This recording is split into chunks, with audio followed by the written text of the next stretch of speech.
بسم اللہ الرحمن الرحیم۔ جیسا آج جو حالات ہوئے سب کو پتہ ہے، ہمارے جو اسٹوڈنٹ تھے وہ بھی بہت زیادہ ہم سے مایوس بھی ہوئے۔ ہمارے اندر ایک تقسیم کی سازش کی گئی۔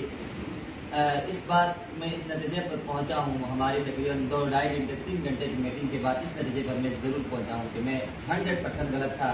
ہمارے جو مفید بھائی ہیں، اس کی جو قربانیاں ہیں ناقابل فراموش ہیں، اس کی دل آزاری بھی، اس پہ میں سخت شرمندہ بھی ہوں اور میں اس سے معافی بھی مانگتا ہوں۔ ہمیں جن لوگوں نے تقسیم کرنے کی کوشش کی گئی، ہماری کاسٹ کو جو نقصان پہنچانے کی کوشش کی گئی، گلگت سے ایک اسی درد کو ہم لے کے ادھر آئے، لیکن ادھر آ کے بندہ اس طرح کچھ بہت زیادہ دکھ ہوتا ہے۔ تو میں غلط تھا، ہر طریقے سے میں غلط تھا۔ ابھی مجھے جذبات میں آ کے میں نے اس طرح کے بیانات دیے، جذبات میں آ کے ان کا مخالفت کیا۔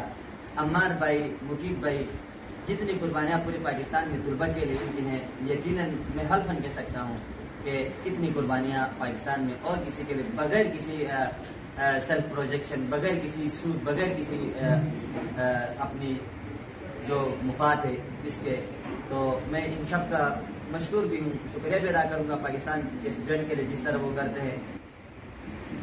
اس کے علاوہ جو ہمارے ساتھ جتنے ہمارے قربانی دینے والے ہمارے رہنما ہیں، ہمارے رہبر ہیں، ہمارے لیڈر ہیں، ایک حساب سے انشاءاللہ آنے وقتوں میں بھی ہمارے لیڈر کے طور پہ ابھریں گے۔ راجہ عمیر صاحب ہیں جن کے خلاف میں نے زبان استعمال کی، یقیناً میں غلط تھا، اس کی دل آزاری ہوئی ہوگی۔ علی شفاعت بھائی ہیں جو بہت سینئر ایکٹیوسٹ ہیں، جہاں نمل کا معاملہ ہو جہاں بھی انہوں نے بہت بھرپور طریقے سے اپنا کردار ادا کیا اور انصاف کے حصول تک چین سے نہیں رہے۔ ہمارے عمار ستی صاحب ہیں، تقریباً سمجھے آپ سب کو لیڈ کر رہے ہیں، ہمارے سینئر موسٹ جو پرسنالٹی یہاں پر بیٹھے ہیں۔ عمار ایک شخص کا نام نہیں بلکہ ایک شخصیت کا نام ہے۔ تو ہم متحد ہیں اور متحد رہیں گے۔